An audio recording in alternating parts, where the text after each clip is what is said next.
श्री सद्गुरु महाराज की जय। नमो नमो सद्गुरु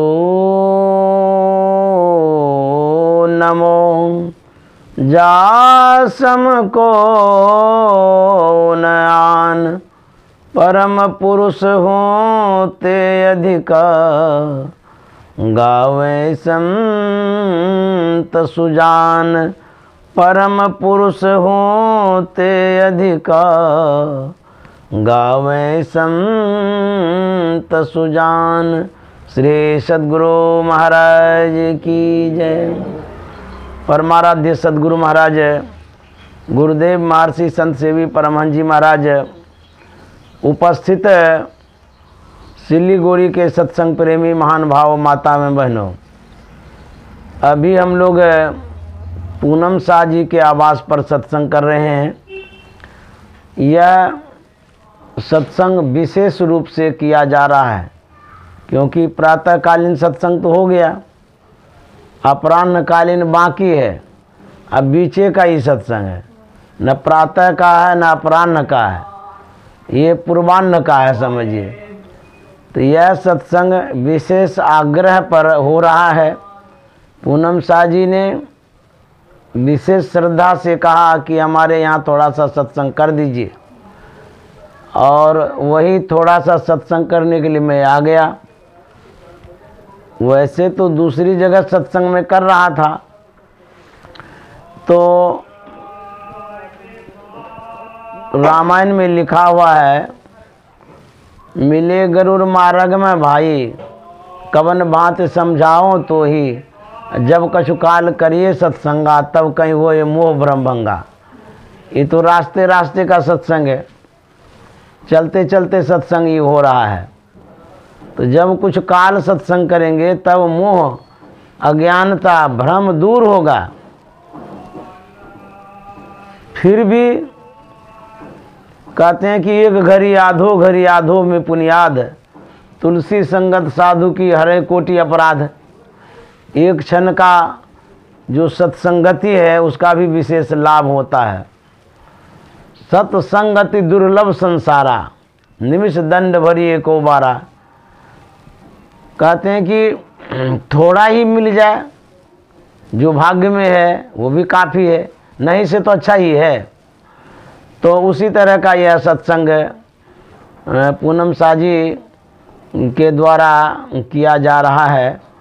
तो कबीर साहब की वाणी है, उमरिया धोखे में खोए दियो, उमरिया धोखे में खोए दियो, धोखे में खोए दियो, उमरिया धोखे में खोए दियो। उमरिया जो हमारा जीवन है उसको उम्र भी कहते हैं। ये हमारा जो जीवन है इसको उम्र भी कहते हैं। जैसे बालापन, युवापन, वृद्धापन, उसके बाद अंतिम गमन, इसको उमरिया का उम्र पन भी बोला जाता है, उम्र भी बोला जाता है। कबीर साहब कहते हैं, हम लोगों को समझाते हैं कि धोखे में यह उम्र बीत गई। धोखा कहते हैं भूल भ्रम नहीं होता है कि मैं ये करना नहीं चाह रहा था, ऐसे अचानक हो गया। तो हम लोग इस संसार में जो समय बिता रहे हैं ये भी धोखे से बिता रहे हैं। भ्रम अज्ञानता बस भूल गए हैं कि करना क्या है, यह जीवन प्राप्त करके क्या करना है यही भूल गए हैं। तो कबीर साहब कहते हैं, उमरिया धोखे में खोए दियो, खो दिया, इस उम्र को ही खो दिया। बीत गई 12 बरस बालापन बीत्यो, बीसे में जवान भयो भयो, बीसे में जवान भयो। कबीर साहब कहते हैं जब 12 वर्ष का बच्चा होता है या बच्ची होती है तब उसको होश आता है समझने का, संभलने का, कुछ करने का। तब तक खेले में बिताता रहता है। 12 वर्ष के पहले अबोध अवस्था है, अज्ञान की अवस्था है, खेल धूप में ही समय बिता देता है। 12 वर्ष चला गया, धोखे में चला गया, खेलने कूदने में चला गया। कहते हैं 12 बरस बालापन बीत्यो, 20 में जवान भयो। जब 20 बरस के हो जाते हैं तब लगता है कि जवान हो गया। तो इस अवस्था में आते आते अपने को तो खो ही दिया, जीवन को खो दिया, इस तरह से उम्र को खो दिया। 30 बरस माया के प्रेरे, 30 बरस माया के प्रेरे, देश विदेश गयो, उमरिया धोखे में खोए दियो। 20 बरस तक युवापन का प्रारंभिक समय है, शुरुआती दौर जिसको कहते हैं। लेकिन जवानी है वो 20 बरस की, वो जवानी प्रारंभ हो गई है। उसके बाद जब व्यक्ति आगे बढ़ता है तो वह किस ओर बढ़ता है, किधर जाता है? वह बढ़ता जरूर है, वो माया की ओर बढ़ता है, विषय की ओर बढ़ता है, संसार की ओर बढ़ता है, बहिर्मुखता की ओर बढ़ने लग जाता है। 30 बरस माया के प्रेरे, देश विदेश गयो। माया किसे कहते हैं? मायापुरी हम गए थे तो माया किसे कहते हैं? गो गोचर जहाँ लगी मन जाई, सो सब माया जानो भाई। गो मन इंद्रियां, गोचर मन जहाँ तक विचरण करती है इंद्रियां। इंद्रियां जहाँ तक ग्रहण कर पाती है, जा पाती है, विचरण कर पाती है, सबको माया कहते हैं। आँख जहाँ तक देखती है, जो कुछ A to Z सब माया है। कान से जहाँ तक सुन पाते हैं सब माया है। नाक से गंध ग्रहण कर पाते हैं सब माया है। मुंह से जो कुछ भी बोल पाते हैं सब माया है। इंद्रियों के द्वारा जो कुछ ग्रहण करते हैं सब माया ही माया है। जब जवानी आती है, 30 बरस के हो जाते हैं, तब माया की ओर बढ़ पाते हैं, माया की ओर चले जाते हैं। हम लोगों को मायापति की ओर जाना चाहिए तो हम माया की ओर जाते हैं। तो कबीर साहब कहते इसीलिए तो मैं कहता हूँ कि उमरिया धोखे में बीत गयो। उम्र जो है इसी धोखे में बीत गया। जाना चाहिए मायापति की तरफ, चले गए माया की ओर। उमरिया धोखे में बीत गयो। एक युवक विवाह करके ट्रेन से घर लौट रहा था। दोनों दंपत्ति साथ में, होते होते स्टेशन तक पहुंच गया। रात्रि अधिक हो गई थी। दोनों दंपत्ति विचार करने लगे, घर तो दूर है, रात अधिक हो गई है, ऐसा करते हैं कि यही धर्मशाला में रुक जाते हैं, प्रातःकाल यहाँ से प्रस्थान करेंगे। एक मत हो गया, एक विचार हो गया। गए धर्मशाला में, एक कमरा बुक किए, तो कमरा ले लिए, चले गए कमरे में। दोनों दंपत्ति अपना भोजन पानी किए, खाए पिए, विश्राम में गए। उनके साथ और कोई था नहीं, नव विवाहिता। दोनों आपस में अपना हास प्रयास करने लगे, बातचीत करने लगे।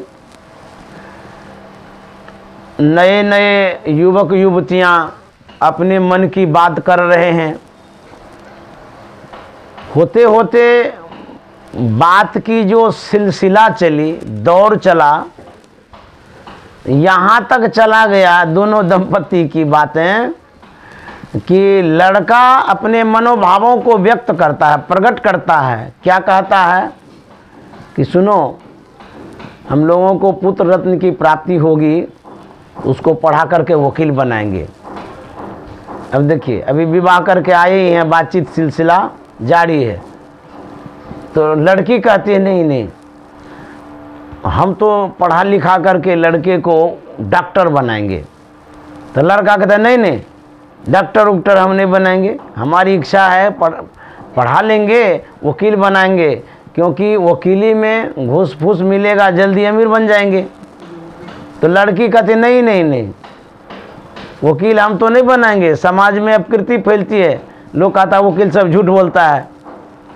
डॉक्टर का नाम होता है, विशेष प्रतिष्ठा होती है समाज में, भले थोड़ा कम हो पैसा वकील से, लेकिन नाम गाम तो होता है, मान प्रतिष्ठा तो भी मिलती है। हम तो डॉक्टर ही बनाएंगे। लड़का कहता नहीं नहीं, हम तो वकील बनाएंगे। अब देखिए होता क्या है, बांस को जब माठते हैं तो उसमें चिकनापन होता है। बांस जानते हैं ना, बांस को माठिए तो उसमें चिकनापन आएगा, और जब बात को माठिएगा तो उसमें रुखरापन आता है। दोनों युवक युवतियां बात बढ़ते बढ़ते आवेश में आ गए। लड़का को क्रोध आ गया, गुस्सा आ गया कि मेरी बात ये नहीं मानती है। आवेश में आकर के एक तमाचा जड़ दिया लड़की को, कस के मारा, चोट लग गई जोर से। लड़की चिल्लाने लगी, रोने लगी। जोर से जो आवाज़ हुई, बाहर चली गई आवाज़। धर्मशाला में ठहरे हुए थे, आसपास के कमरे में जो यात्री थे उनको भी आवाज़ मालूम हो गई कि अरे कोई घटना घट गई क्या। बगल में जो कमरे में थे वो दौड़ करके आए लड़का लड़की के पास, देखते हैं कि रोना धोना शुरू है। उस यात्री ने कहा, भाई साहब आप लोग तो अभी हास प्रयास कर रहे थे, बातचीत कर रहे थे, कितना अच्छा आप लोग गपशप कर रहे थे, ऐसी कौन सी बात हो गई तुरंत जो कि रोना धोना शुरू हो गया? आप लोग विवाद क्यों करने लग गए, क्या हो गया? युवक ने कहा कि देखिए ना, मैं इसको कहता हूँ, ये मेरी पत्नी है, मैं कहता हूँ कि पुत्र को पढ़ा करके वकील बनाऊंगा, और ये एक रट लगा के रखी है, ये कहती है कि मैं पढ़ा करके डॉक्टर बनाऊंगी, डॉक्टर बनाऊंगी, डॉक्टर ही पढ़ाऊंगी। ये मेरी ही बात नहीं मानती है।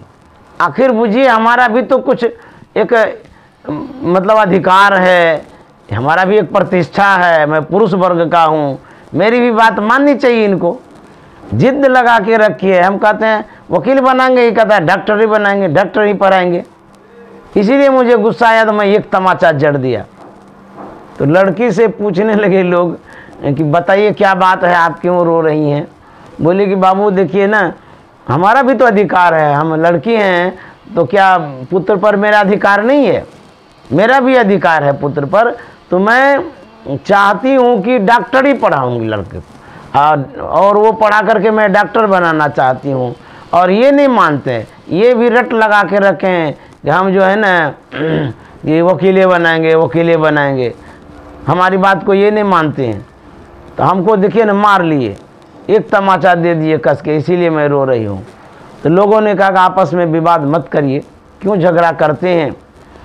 लड़का को पूछ लीजिए, वो वकीली पढ़ेगा कि डॉक्टरी पढ़ेगा? लड़का का भी तो अपना मन होता है। तो दोनों ने कहा कि अभी तो विवाह करके अबे कि बच्चा हुआ कहाँ है? बोले कि अभी विवाह हुआ नहीं है, लेकिन मारपीट हो गई। तो कहते हैं कि यह जो माया है यही करती है।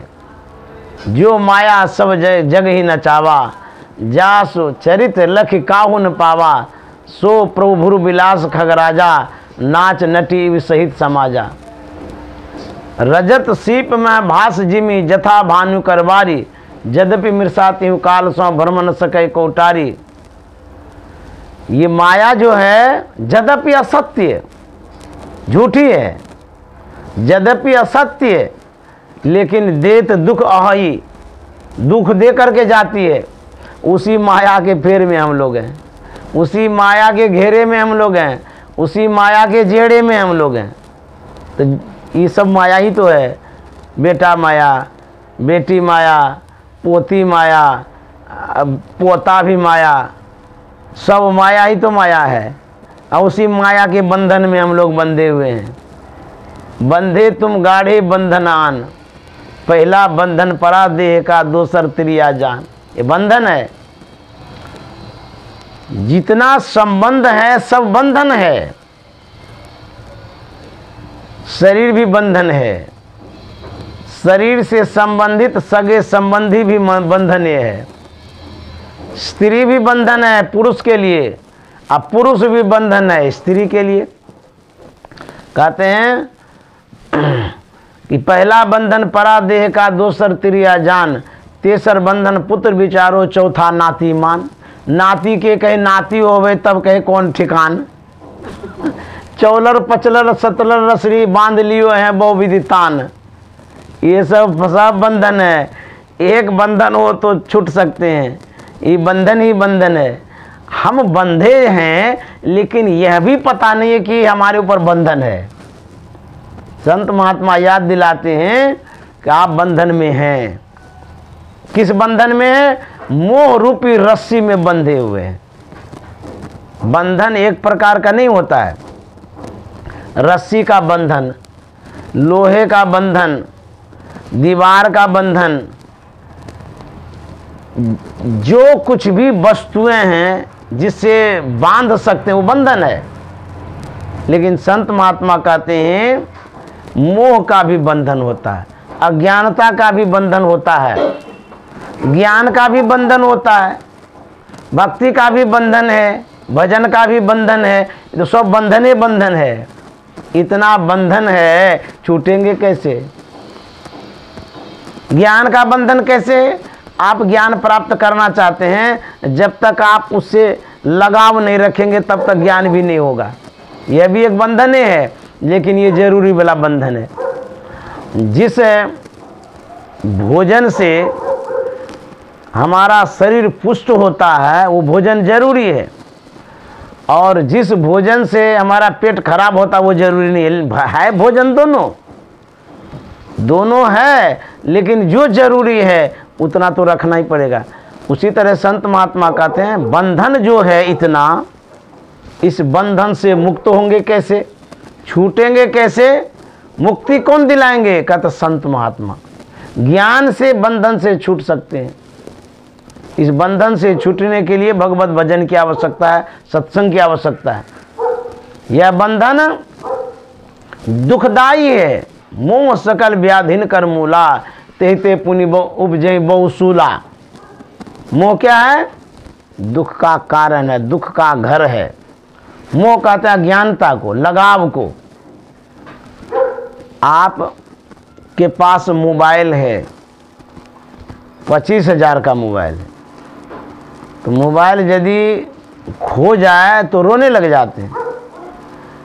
एक यही पूर्णिया की घटना है, अभी की, कुछ दिन ही तो बीता है।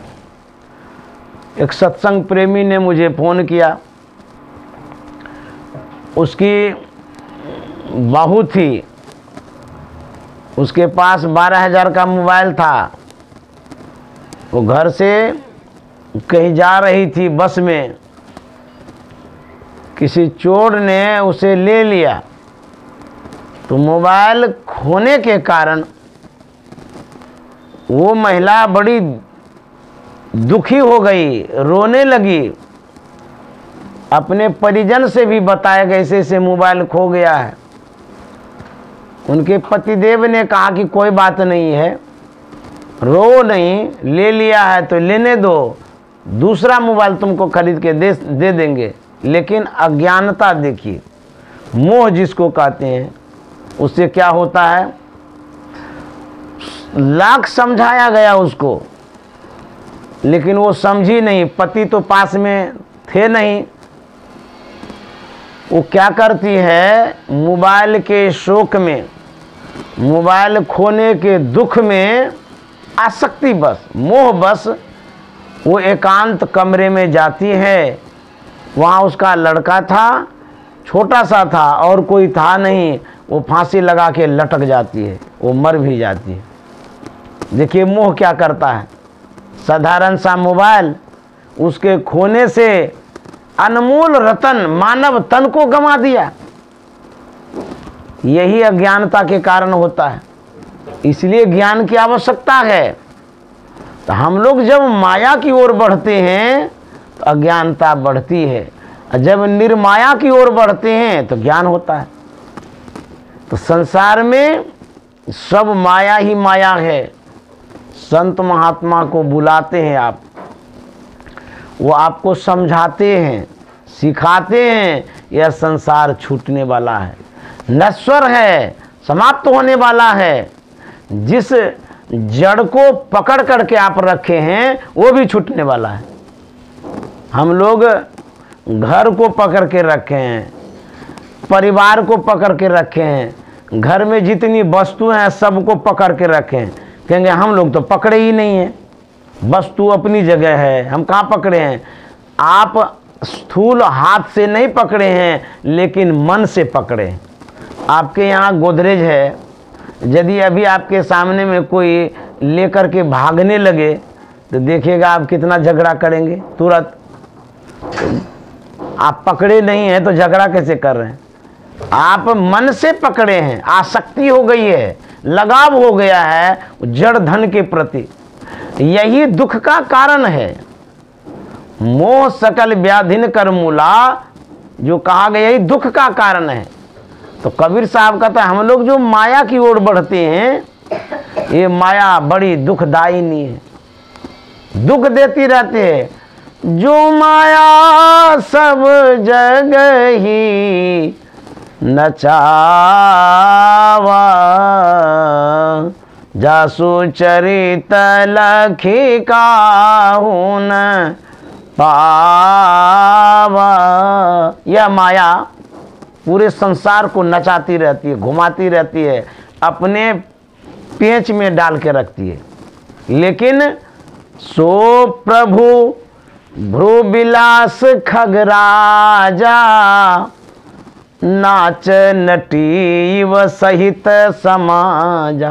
कहते हैं वही माया परमात्मा के भों के इशारे नाचती रहती है। कैसे? नटिनी की तरह।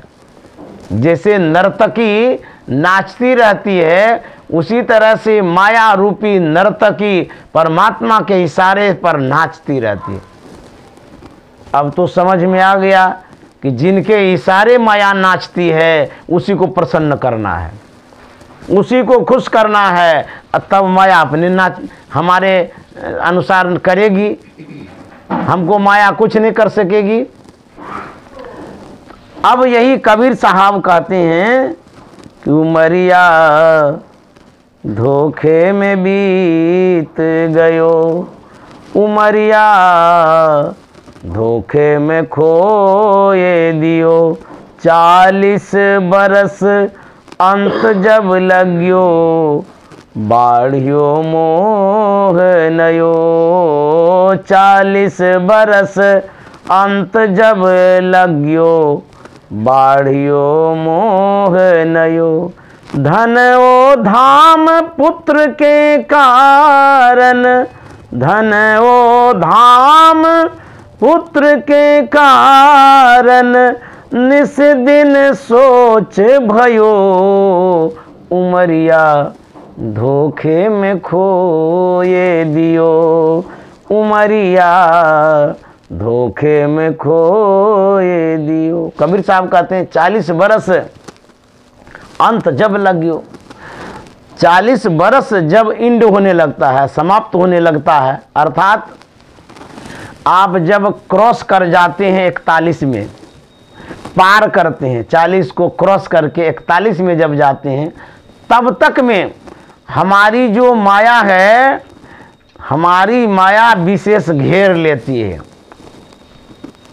हमारा मोह का बंधन मोटा हो जाता है। तब तक में बालापन में छोटा रहता है मोह, 12 बरस में छोटा मोह रहता है, 20 बरस में उसे मोटा मोह होता है, और 40 बरस होता है तो बहुत मोटा मोह हो जाता है। जैसे रस्सी में रस्सी लगाते जाइएगा तो रस्सी मोटी होती चली जाएगी। 1 रस्सी, 2 रस्सी, 3 रस्सियाँ, जितनी रस्सियाँ मोटी होगी टूटने में दिक्कत होगी, तोड़ नहीं सकेंगे जल्दी, स्वाभाविक है। उसी तरह से जो मोह है, मोह की जब परत दर परत बढ़ते जाता है, 40 बरस होते होते परिपक्व हो जाती, वह माया मोटी हो जाती है, प्रबला हो जाती है, मजबूत हो जाती है, ठोस हो जाती है। अब हिलाना बड़ा मुश्किल है। उस समय इतनी मोटी होती है कि उससे छूटना बड़ा मुश्किल है। तो 40 बरस अंत जब लगियो बाढ़ियो मोह नहीं हो, और नया नया मोह उत्पन्न होता है। 40 बरस होते ही यहाँ से लेकर के मोह बढ़ते बढ़ते 40 तक जब आता है, उसकी परतें बहुत मोटी हो जाती है। मोह को माया, मोह, ममता एक ही बात है। गोस्वामी जी ने लिखा है, ममता तू न गई मेरे मन ते। एक ही ग्रुप के ये सब मतलब व्यक्ति हैं। मोह, माया, ममता, ये सब एक ग्रुप के आदमी हैं। जैसे हम लोग व्हाट्सएप में ग्रुपिंग करते हैं, जो व्हाट्सएप से जुड़े होते हैं 10 आदमी, 20 आदमी, 50 आदमी, 100 आदमी का एक ग्रुप बन जाता है। और जैसे एक मैसेज भेजते हैं और सबके पास चट से चला जाता है, तो वो ग्रुप हो जाता है। उसी तरह से ये जो विकार है, इसका एक ग्रुप है। अहंकार, माया, ममता, मोह, काम, क्रोध, लोभ, ये सब एक ग्रुप के हैं। और कहीं एक चढ़ाई करता है तो सब चढ़ जाता है, समझ गए। एक के कारण सब हावी हो जाता है। यदि क्रोध उत्पन्न हुआ तो क्रोध के साथ साथ जितने विकार हैं सब हावी हो जाते हैं। क्यों? एक ग्रुप के हैं। ग्रुप तब बनता है जब मन मिलता है। हमको भी कोई ग्रुप से जोड़ दिया था, इतना मैसेज आता था, न पढ़ पाते थे और दिन भर परेशान होते रहते, खट खट मोबाइल में होते रहता था। और एक रहे तब न, कभी रात में भी आ जाता था, कभी आ जाता था, आते रहता था मैसेज कुछ से कुछ। मैं उकता गया, परेशान हो गया, ग्रुपे को डिलीट कर दिया, डिस्कनेक्ट कर दिया, ख़त्म कर दिया। जाओ, हम रहेंगे ही नहीं ग्रुप में। तो जो ग्रुप में रहते हैं, मन मिला हुआ रहता तभी न ग्रुप में रहता। हमारा मन नहीं मिला था, हम ग्रुप से हट गए। अकेला चलो रे, अकेले चलो, अकेले तो मैं अकेले चलता रहता हूँ। तो ग्रुप जो होता है, मन मिला हुआ रहता है। काम, क्रोध, लोभ, मोह, अहंकार एक ग्रुप का आदमी है, एक के चट्टा बट्टा के हैं सब। और कहीं एक हावी होता है तो सब दबाव डालता है, समझ गए। उसी तरह से जो माया है, माया घेरती है, मोह भी घेरता है, ममता भी घेरती है। तो गोस्वामी जी कहते हैं, ममता तू न गई मेरे मन ते, पाके केस जन्म के साथी, लाज गई लोकन ते, लेकिन ममता तो न गई मेरे मन ते। बाल पक गया, उस अवस्था में आ गए, उस मुकाम पर आ गए। समाज के लोग देख करके मतलब हंसते भी हैं कि देखिए बाल पक गया, सफ़ेद बाल हो गया। इतनी अवस्था में आने के बाद भी जो ममता है वो पीछा नहीं छोड़ी है। पाके केस जन्म के साथी, लाज गई लोकन ते, लेकिन ममता तू न गई मेरे मन ते। हे ममता, तू मेरे मन से अभी तक नहीं गई है। लाज भी लगने लगा बाल पकने के कारण, लेकिन ममता तुमको लाज नहीं आता है, छोड़ती भी नहीं हो। कम से कम अब तो छोड़ दो, पीछे करते रहती है ये ममता। तो कहते हैं कि यह ममता तब तक पीछा करती रहेगी जब तक आप सत्संग और ध्यान नहीं करेंगे। सत्संग ध्यान करके जब ज्ञान को प्राप्त करेंगे तभी ममता से छुट्टी होगी, नहीं तो ममता घसीट घसीट करके आपको परेशान करती रहेगी। तो वही कबीर साहब कहते हैं जब 40 वर्ष के हो जाते हैं, इस मोह में, ममता में, माया में प्रौढ़ता आ जाती है, मजबूती आ जाती है। क्यों? 40 वर्ष आते आते धन संग्रह कर लेते हैं, धन के प्रति आसक्ति हो जाती है, उसके बाद परिजन भी बढ़ जाता है, बाल बच्चा तो 2-4 हो ही जाता है, उसके बाद कुटुंब संबंधी भी बढ़ता है कि नहीं। एक मित्र हो जाता है, मित्र के भी मित्र हो जाते हैं, पत्नी हो गई तो उसके परिवार वाले भी अपना हो जाते हैं, ससुराल वाले सब, ससुराल में भी कई एक मित्र सगे संबंधी हो जाते हैं कि देखिए कितना जड़ जमा लिया। जैसे बहुत पुराना गाछ हो तो उसका जड़ देखिए पूरा डीप में चला जाता, अंदर चला जाता है ना, अब पूरी जमीन को जकड़ के रखता है वो गाछ। जैसे पीपल का गाछ हो, 100 साल पुराना हो, वो उतना जड़ जमाता है, 100 साल पुराना की तरह जड़, ताकि उखड़े नहीं जल्दी। तो जो जितना उम्र का होता है उसकी जड़ें उतनी मजबूत हो जाती है, माया में, मोह में, ममता में, संसार में। क्यों? पोता का भी फ्रेंड आता है तो उससे भी आपका लगाव हो जाता है, हमारे पोता का ये दोस्त है, उसको भी टॉफी दे दो, है ना, वो भी एक ममता है। अब पोता हो कि खोता हो, रोता हो कि हंसता हो, जितना फ्रेंड बढ़ता है कहते हैं उतना मोह ममता, उतनी जड़ें मजबूत हो जाती है। भगवान बुद्ध ने कहा है आपके पास जितना मित्र होगा उतना दुख होगा, जितनी दोस्ती बढ़ाएंगे उतना दुख होगा, जितना कम दोस्त होगा उतना कम दुख होगा। क्यों? आप जो लगाव बनाते जा रहे हैं, जुड़ाव, कंपनी वाला भी ऐसा करता है, वो ग्रुप बनवाते रहेगा कि आप अपने टीम में इतना आदमी को जोड़िए, इस टीम में उतना जोड़िए, उस टीम में उतना जोड़िए। और जो टीम के मॉनिटर होते हैं, जो संचालक होते हैं, वो सब पर निगरानी रखता है। उस टीम में किसी सदस्य को कुछ होता है तो जो मॉनिटर होता है उसको दुख होता है, समझ गए। उसी तरह से ये जो व्यक्ति 40 वर्ष प्लस में चला जाता है, 40 वर्ष से ऊपर जब जाता है तब क्या होता है, उसकी जड़ें मजबूत हो जाती, पकड़, कुटुंब में, समाज में, कंपनी में बहुत पकड़ बना लेता है तब तक में। वो पकड़ ही दुख का कारण होता है। जितनी पकड़ आप संसार में बढ़ाते चले जाएंगे उतने पड़त में आप बझते चले जाएंगे, फंसते चले जाएंगे। क्यों? किसी से आप जब जुड़ते हैं तो आप नहीं फंसते हैं। मान लिया 10 आदमी आपके ग्रुप में है तो 10 आदमी में आप बझे हुए हैं, 10 आदमी का निगरानी करना पड़ता है। और जो 10 आदमी है वो 10 आदमी का जो दुख है, दर्द है, बात है, सब आपके पास आता है। 40 वर्ष होते होते परिवार का संबंध बढ़ता है, देश में, विदेश में, प्रदेश में, सब जगह लगाव हो जाता है आपका, कारोबार भी बहुत बढ़ जाता है। तो माया कितनी फैलती चली गई, माया फंसा रही है आपको जाल में, मोह ममता के जाल में, आपको पता भी नहीं चलता है।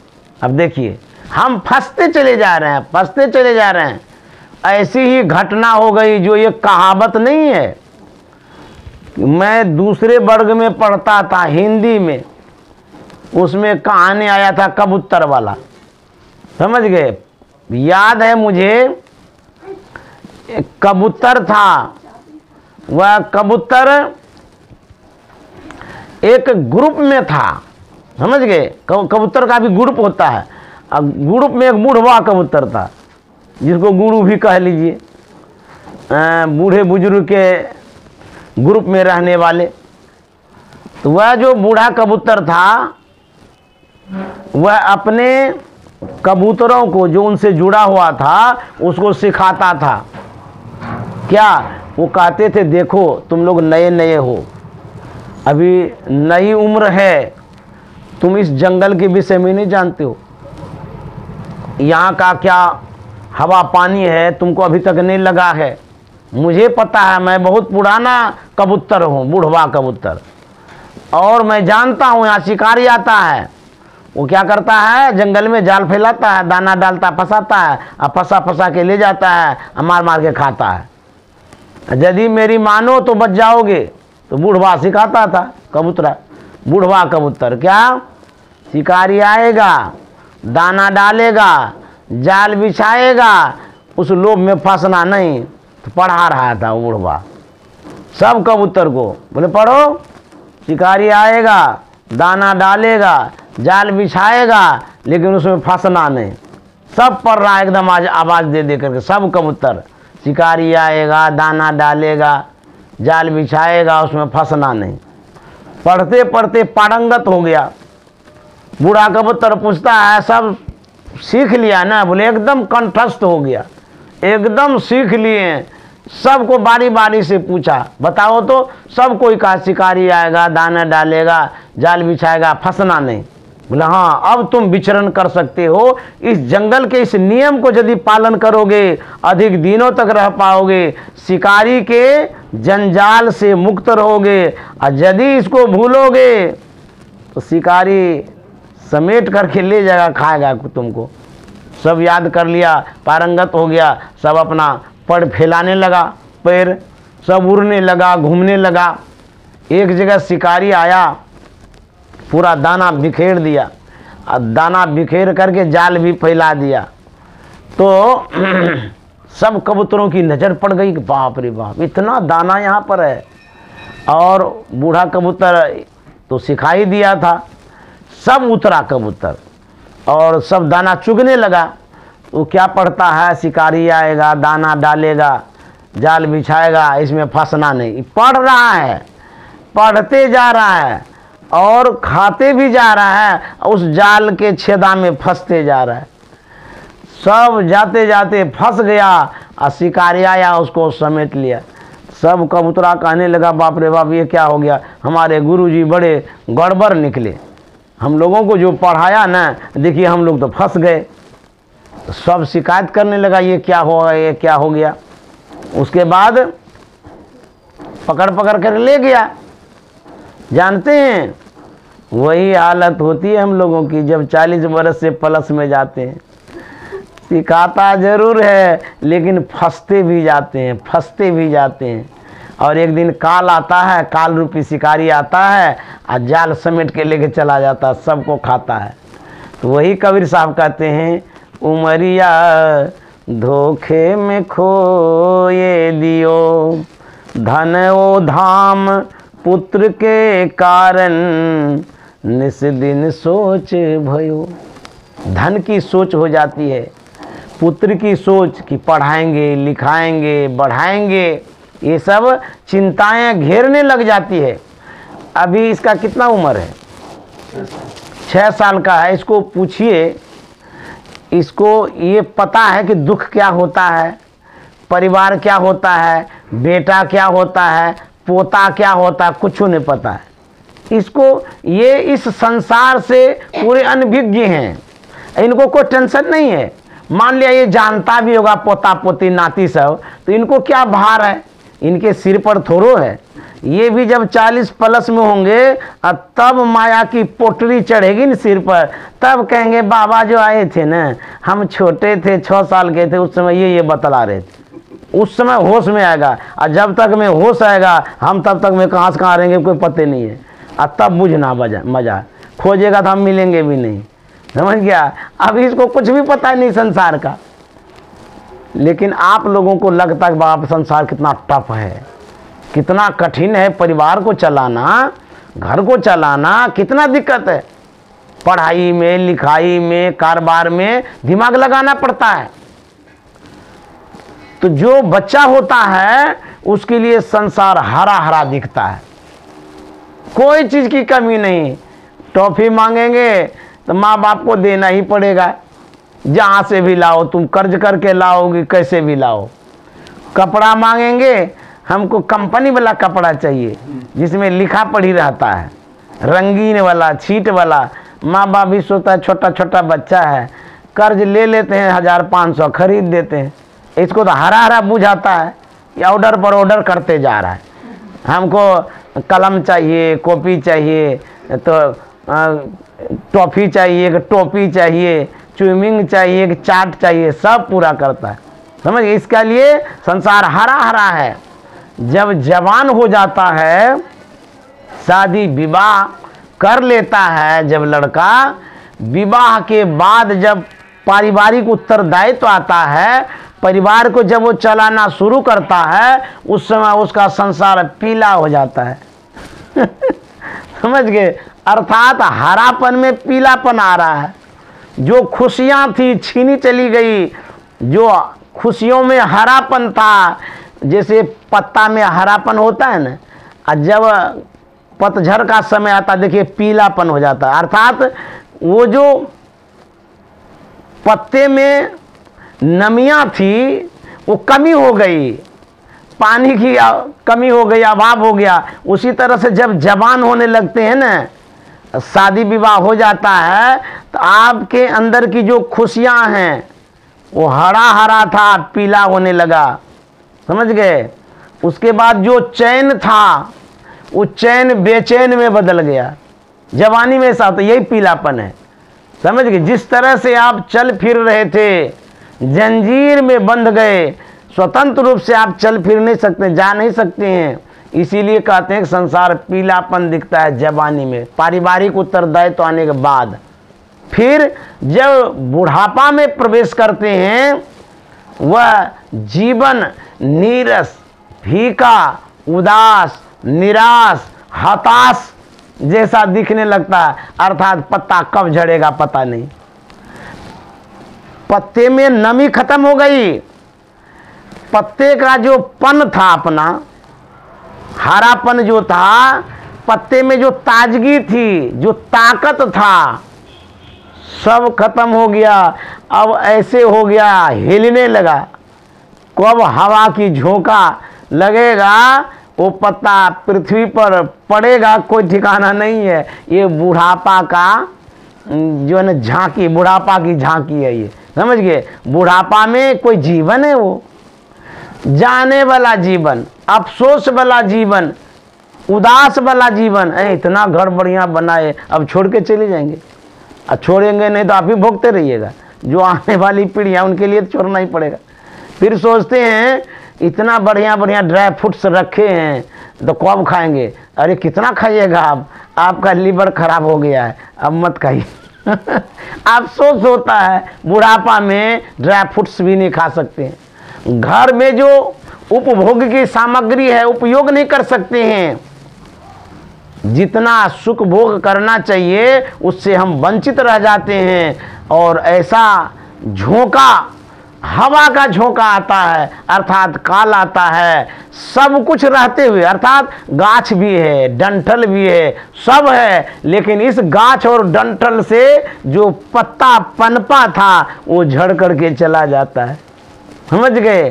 संसार छूट जाता है, कितना भी पकड़ करके रहिएगा वो नहीं रहेगा। तो कबीर साहब कहते हैं, धन ओ धाम पुत्र के कारण, निस दिन सोच भयो, बरस 50 कमर भयो टेढ़ो, सोचत खाट परियो।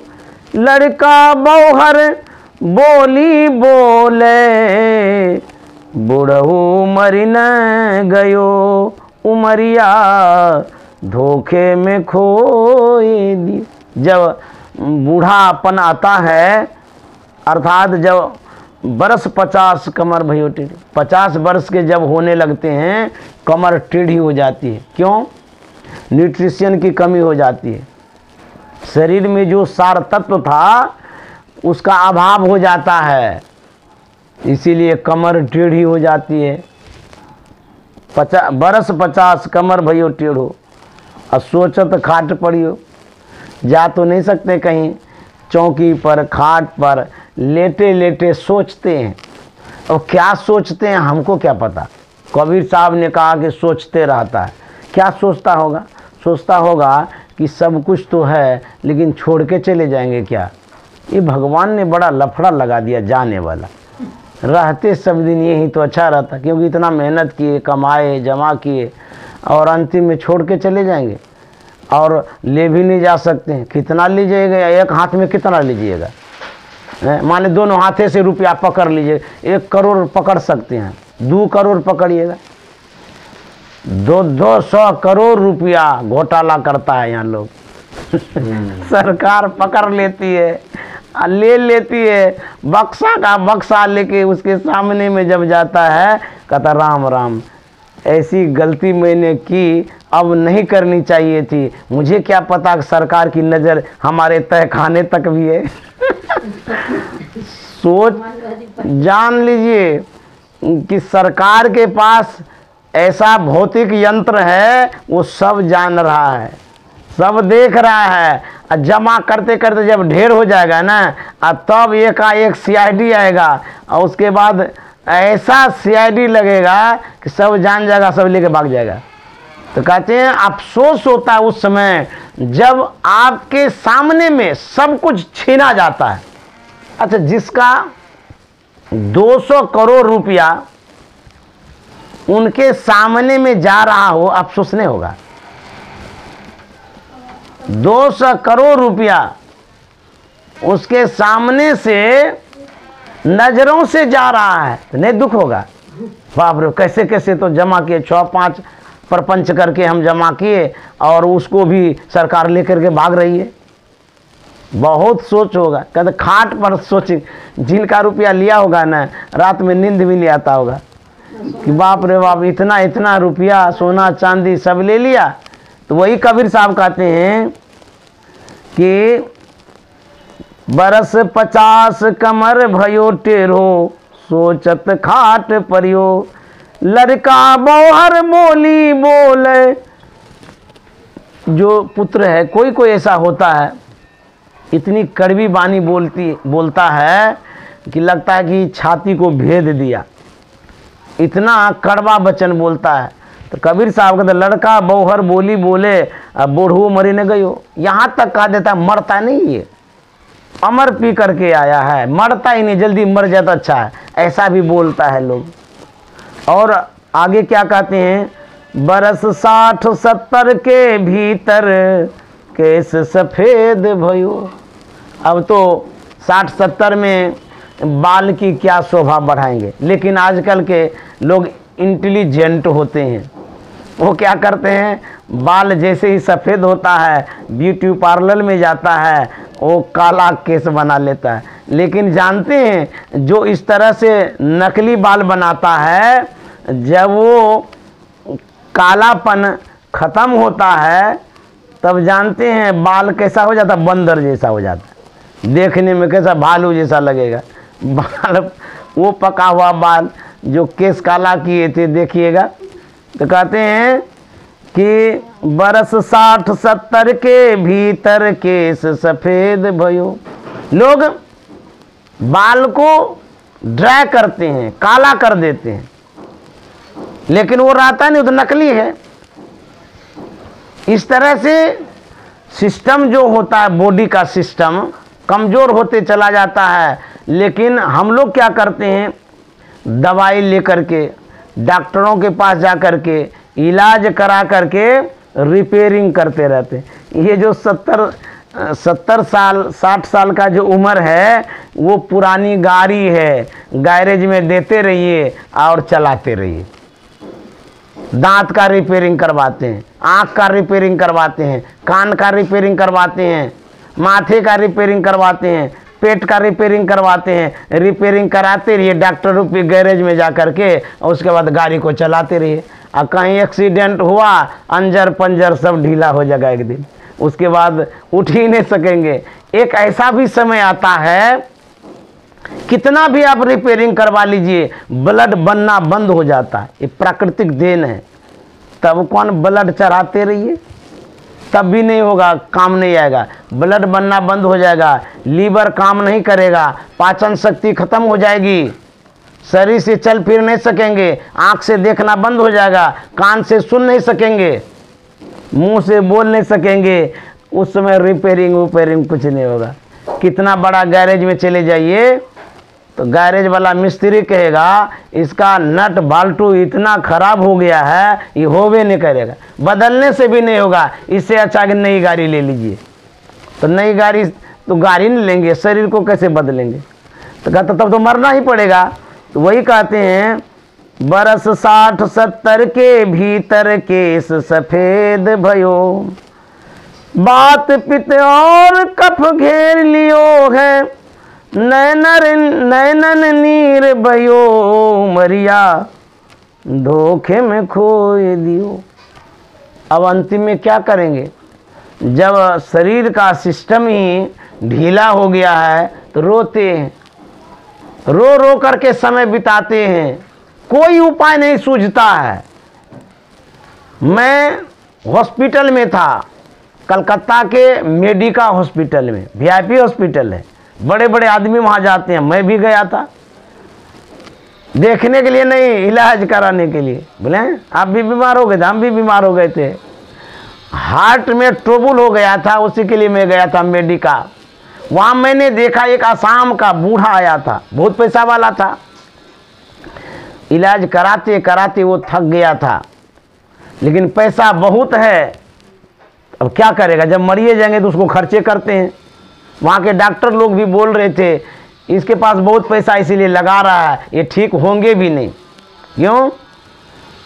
उसको गले के पास से पाइप लगा दिया था पेशाब पार करने के लिए और भी कुछ पार करने के लिए, मुंह से नहीं खा पी सकता था।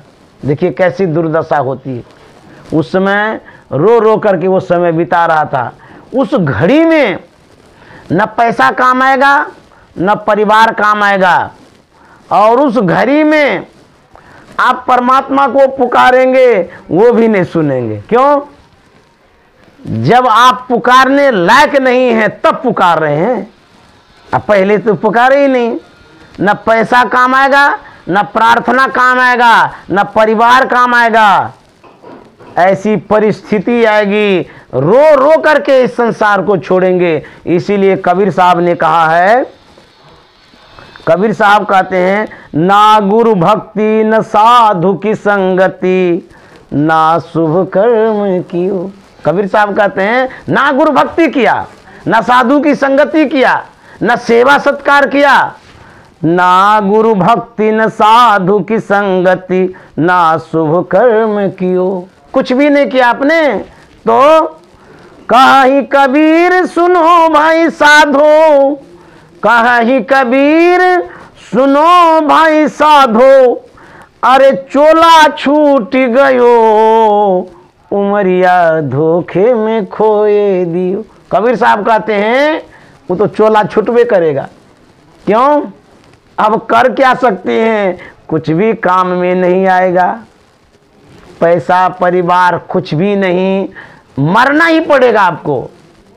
और जो मर करके जाएंगे आपने ऐसा कर्म भी नहीं किया है कि मनुष्य शरीर को पाएंगे।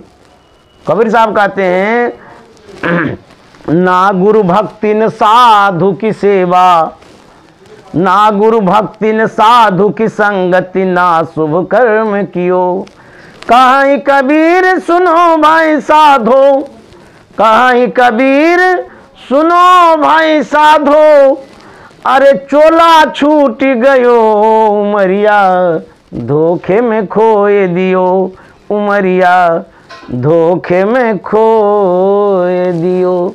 श्री सद्गुरु महाराज की जय। ये कबीर साहब समझा रहे थे, सिखा रहे थे, बता रहे थे। आप लोग जो बड़े बड़े हैं वो तो सुने समझे, लेकिन हमारे छोटे श्रोता भी हैं इस बीच में, वो भी 6 साल का श्रोता, ये भी सुन रहे हैं, समझ रहे हैं।